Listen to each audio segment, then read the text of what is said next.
So, as we started this conference, we started off with us, and then we started with Team Sound, their amazing um, presentation. Oh my goodness. Okay. So now, because of the 40-minute, we have transitioned to part two of our conference. So at this time, it's supposed to be um, the break games. And again, break games are the ones that, if you're here live and you participate with the most accuracy, then you will get a special public shout out on our Instagram account. So get started, and then we will have our next organization guest speaker with us in a little bit. So um, I am hosting this break game, and again, my name is Angelica ALSASUA. And the break game is called like What's the Type? And I'll explain it further. So it is uh, basically a yes or a no question. So I'm going to show 10 different scenarios of children situations or maybe even adult situations that may or may not have dyslexia. So with this Google Doc, oh, I'm so sorry. Okay. So yeah, with this Google Doc I have attached right here, I'm going to share it, and then that's where you can type in your answers and your name and your form of contact in order for us to know if you got the answers right, if you participated, or if you just want to know if you can be the winner or not. So with this Google Doc, you'll type in your name, possible contact, and the answers to the numbers. Like I said, there's 10 scenarios. So everyone will get at least 30 to 60 minutes per scenario, probably 30, but we'll see, per scenario. And if anyone wants to, we can review the questions afterwards. So again, once time is up, in order to be qualified, you must email or submit your results right away to our Gmail or just to DM us in the Instagram account. So here's one of our scenarios.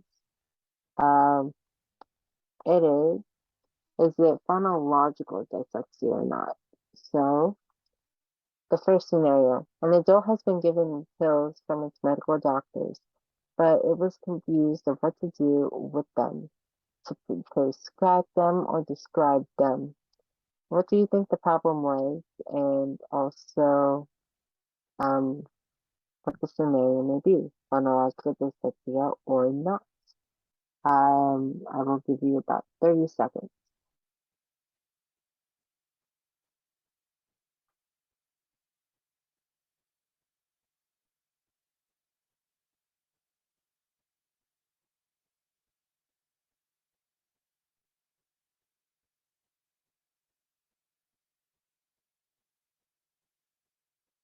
Okay, good. Make sure you put in the answers. Number two, a student was given instructions to write a term report, but because it did not do so, it gave the excuse sarcastically that the instructions were to be right at the firm report. So it got banged. What do you think? Chronological dyslexia or another? Oops.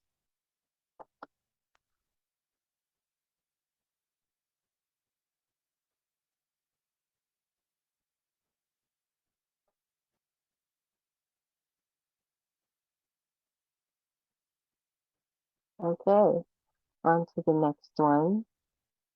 So I just wanted to know, Is it rapid naming dyslexia? Now, number three, the task is name as many appliances as you can in 1 minute.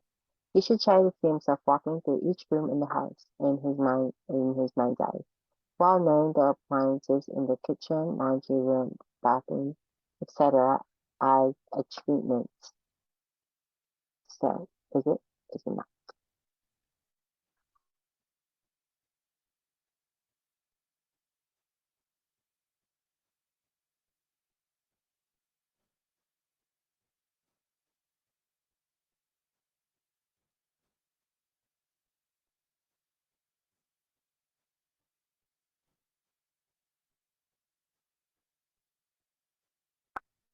All right, next one.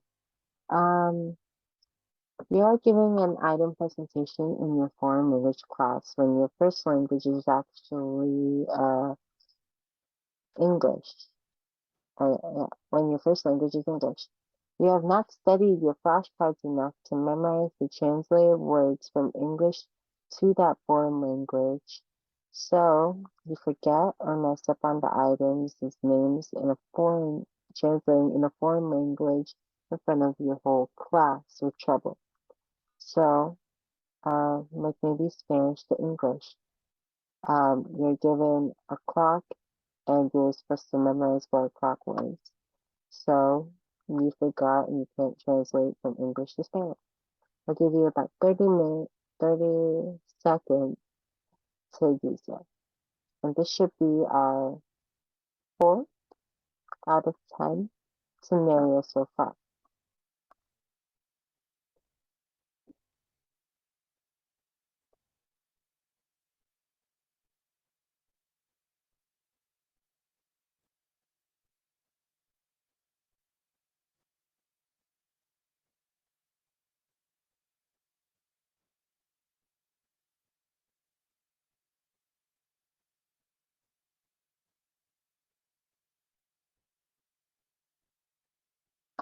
Okay, so this one, it should be our fifth one. Should remember these. Um, yeah. So is it double deficit dyslexia or not? So, this example, when this person was asked to read the passage, may sound like slow gibberish as it has the most severe type of dyslexia. Is it double deficit dyslexia or not? So, like something, 30 seconds.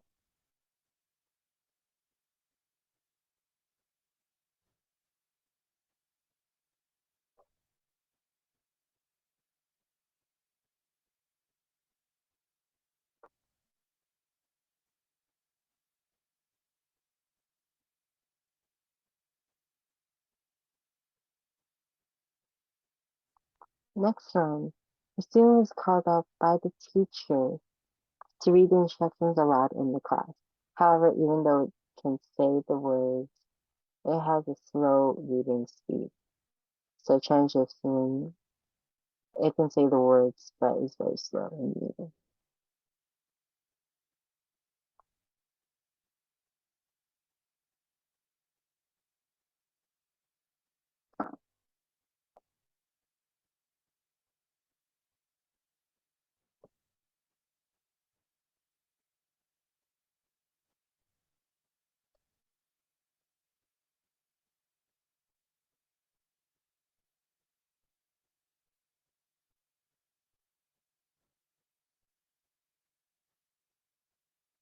Okay, so let's So is this one, is it visual dyslexia or not? So a girl was reading the flyer for an art competition, but in her sight, she saw the text being doubled. She had a hard time concentrating and gave up trying to read it. So I'll give you about 30 seconds if you can. Um, to guess is 5 visual dyslexia or not. So, yeah.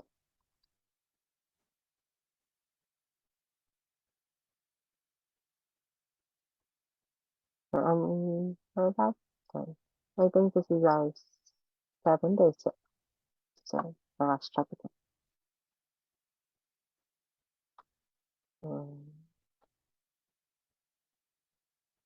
All right, next scenario is a college student had to read some lines from his literature textbook. He was known as the fastest reader in the class. However, he had headaches and eye strains, and could not read the text. Is it visual dyslexia or not? Is it one of the symptoms of visual dyslexia or not? I'll give you about 30 seconds. And if you're familiar with these terms, then this should be a little bit easy.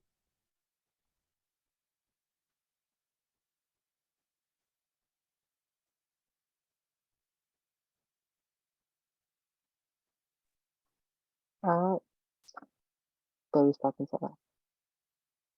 So, is it just in general dyslexia or not? So, okay. Uh, so trauma, both physical and emotional, can be seen as a cause. It's more often seen in adults than in children. So, 30 seconds.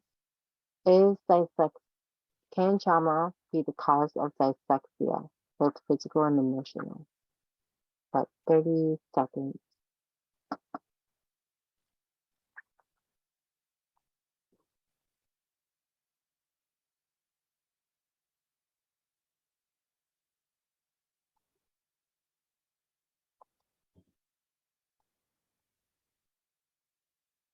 Okay, and I think this will be our last scenario.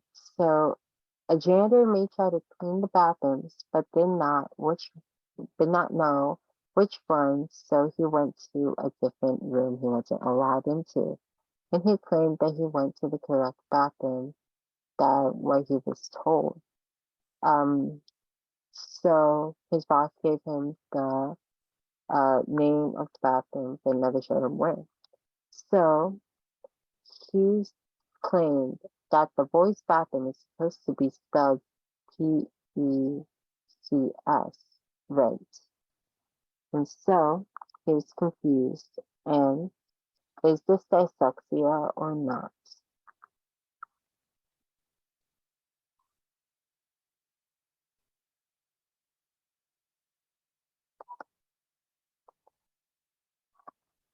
Okay. All right, so I just want to go back to the first part. I was given the Google Doc. I will show the answers after this meeting, and it will be shown on our Instagram if you are if you want to know the answer. So this one, is it phonological dyslexia or not? Is it rapid naming dyslexia or not? Is it double deficit dyslexia or not? Is this visual dyslexia or not? And is this dyslexia like in general or not? So there's options with is it, are they both, are they none, or just one not and one yes. So that concludes the game. And now we will transition to one of our other organizations presenting today. Um, this is Neuroscience 100, and Neuroscience 100 is it's a student-run licensed nonprofit organization that aims to bring light to the neuroscience field and spread information regarding this topic. So we aim to support pre-med medical students while also educating the general public with knowledge about this evolving field. The Instagram is at neuroscience 100. And 1 second. Yeah. And since we have a break after you guys present, so you can take as long as you want until the 40 minutes are up for this Zoom meeting. And for that, I give you guys the floor and you may start presenting. Alrighty, thank you, Angelica, for that brief intro about us. Hello, everyone. We are Neuroscience 100. My name is Yasser Samad. I am the president, CEO, and founder of Neuroscience 100. I am joined by my vice president, co-founder, secretary, Adunola, and I am also joined by my treasurer, Rita. Before we get started, Adunola and Rita, if you guys want to give a small introduction before I go ahead and start speaking at the presentation.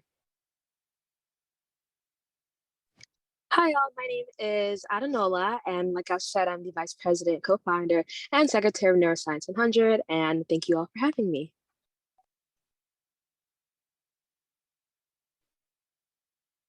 All right, and Rita, if you don't mind just giving us a small introduction about you and your position, and then we'll go ahead and get started.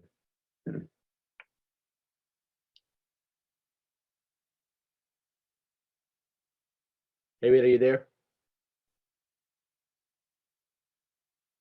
She might have some issues. All right, so our presentation, I think she just logged in, so let's give her a second. Hi, sorry, I just had to adjust my microphone settings, but No, my name is you're okay. Rita. I do writing and content creating for Neuroscience 100, and I am the secretary. Alrighty, perfect. So our presentation today is about exploring dyslexia. Again, we are Neuroscience 100. So Angelica, if you don't mind, just switching to the next slide, and then we'll go from there. So what is dyslexia? Dyslexia is a learning disorder that involves difficult reading and speaking. It stems from the difficulty in identifying speech sounds and decoding them, and it can include late talking, delay in reading, and learning new words slowly. You can switch it to the next slide, Angelica. Thank you very much. So the types of dyslexia. So there are 5 types of dyslexia. The first one is phonological dyslexia, and this addresses challenges of decoding linguistic sounds and matching words with symbols, and makes it difficult to sound out words.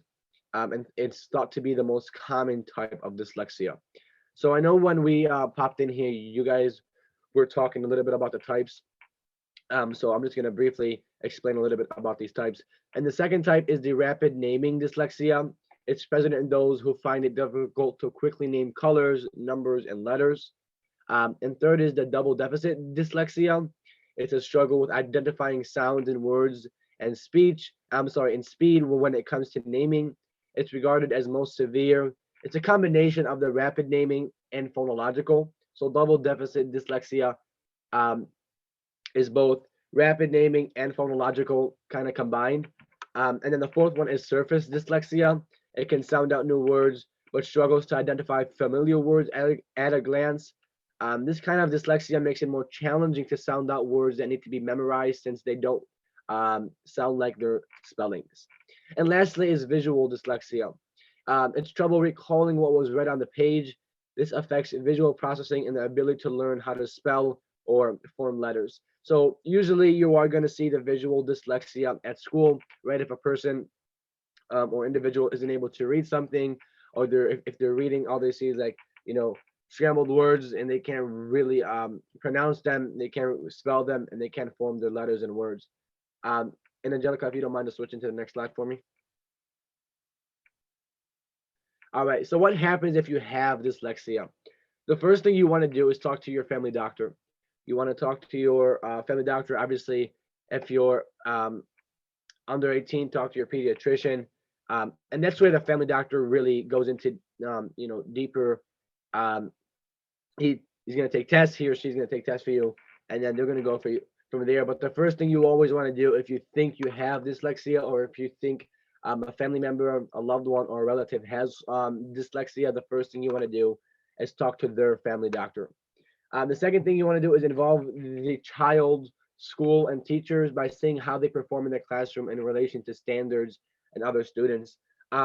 So this is very important, because you want the child to be able to still learn, right, to the best of their ability and the best of their capability in the classroom. So you obviously want to inform the school of, hey, I think my child may have some a disorder. It may be dyslexia, it may not be. But obviously, you want to involve the child's school and the teachers. For you, obviously, everyone that's still in school, that'd be your parents who are going to involve the school and the teachers to see how they can still allow you to perform well and do well, and get you back up to those standards to the best of their abilities and then to the best of your abilities as well.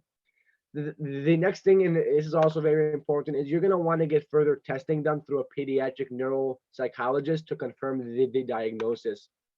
Um, so really, honestly, there is going to be a lot of doctor visits and tests and stuff like that. But that's very common for any really disease or disorder that we see in anybody really. So obviously, the first person you're going to talk to is your family doctor, right? And then following that, he's probably going to I'll refer you to a pediatric neuropsychologist to confirm the diagnosis. So this type of testing begins with an interview and a background on the child. Um, so there's actually 3 steps to this test. Then the actual evaluation involves answering questions and hands-on activities under observation. And the last is the licensed psychologist is going to interpret the result of the test and determine diagnosis and the next steps. So really, the neuropsychologist, the pediatric neuropsychologist, they're really going to do most of the work for you. They're going to evaluate you. They're going to take a couple of tests for you, and then they're going to go from there, right? But the first doctor that you want to get in contact with is your family doctor. Once you get in contact with your family doctor, again, they're probably going to refer you to a pediatric neuropsychologist, and that pediatric neuropsychologist is going to do most of the work. They're going to, they're actually going to probably do the majority of the work, right? They're going to take the test, they're going to evaluate you, and then they're going to make the diagnosis. They're going to determine the diagnosis and the next steps, and they're going to obviously interpret the results of the test and go from there. So once a child is diagnosed, the child is going to have an easier time working with their school in terms of developing a learning plan and having more accommodations to help them succeed. So if somebody thinks they have dyslexia, you know, it's it's a thought, right? So that the school and the learning environment of the student isn't going to be changed so much because they haven't been diagnosed 100% yet with dyslexia. However, after a child, a student is diagnosed with dyslexia, that's when the school is going to take um, a step forward to accommodating the student and accommodating their learning needs, and developing a learning plan to allow them to learn to the best of their abilities.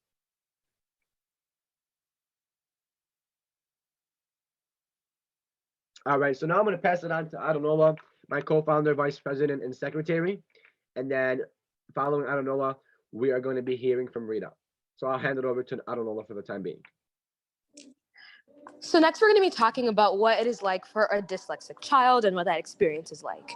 So dyslexia isn't always about words being reversed or letters being out of order. It's way more complex and difficult than that. And like Yasser said, you'll see a lot of kids in school that may struggle with dyslexia, but it's not always like that. There's always different layers to it and stuff that isn't really thought about or isn't as common to the human eye. And the following simulation was created by Victor Whittle, and though it isn't perfect, it does cover a lot of the differences that people with dyslexia experience that a lot of us may not know about. And in that simulation, it says that some say that the simulation mirrors their experiences, while others say that it is slightly different or altogether even more complex. But overall, the general concept is there, and the overall idea that we're trying to communicate through that simulation is that there are different layers to dyslexia, and it really helps to show that. Can you go to the next slide, please?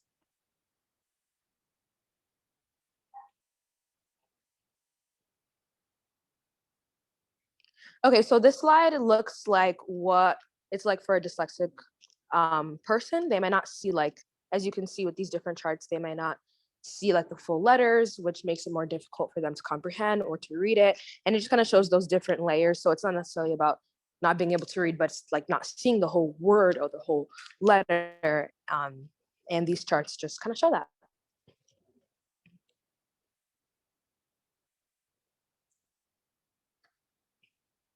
And then here are the sources to what I just said. Perfect. Rita, if you want to add anything, you can go ahead and do that. I have nothing else to add, just that the simulation pictures, the actual simulation, it can be found online.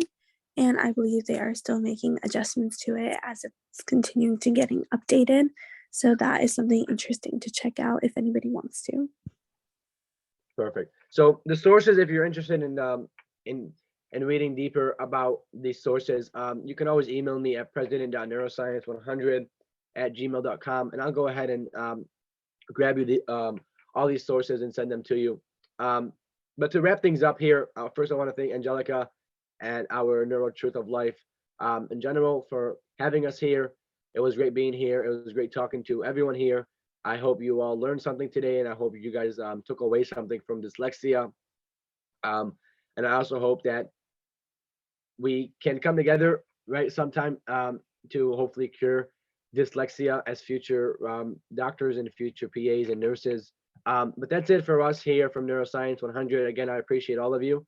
And if you guys have any other questions, comments, or concerns, or if you want the sources, please feel free to email me at president.neuroscience100@gmail.com. And also don't forget to follow us on YouTube, Twitter, Instagram, and TikTok, all at Neuroscience 100. Thanks guys again, and we'll see you guys soon. Thank you. Have a nice day. All right, thank you guys so much for presenting. It was amazing. It was informational and educational. And yeah, thank you guys so much for coming along. And just know, if you want access to all these slides, you can just email us, or even DM us, or even just fill out the Google form that's at the end of this whole conference, where you type your name, type your Gmail,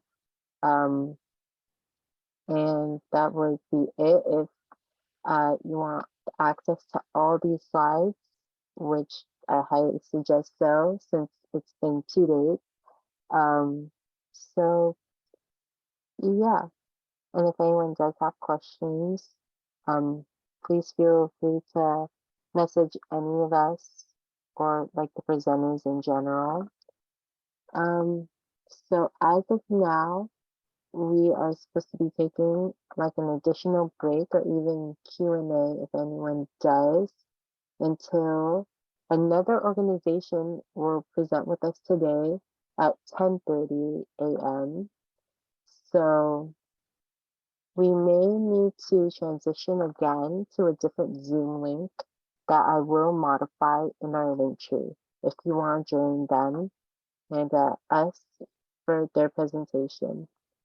And make sure to come later on, as our first live guest speaker will be with us also. Her name is Amelia, and she would be telling her life experience with dyslexia. And then final closing remarks, and maybe the winners from our break games. If you do not know, we host the break games, and we announce our winners, and the winners get a shout out to our Instagram account with flyers and everything. So it's gonna be a blast. So let me put it right here. And that's it. Oops. Yeah, here we go. So make sure you come back, you go to the link tree, which I will modify the Zoom links to start our next section with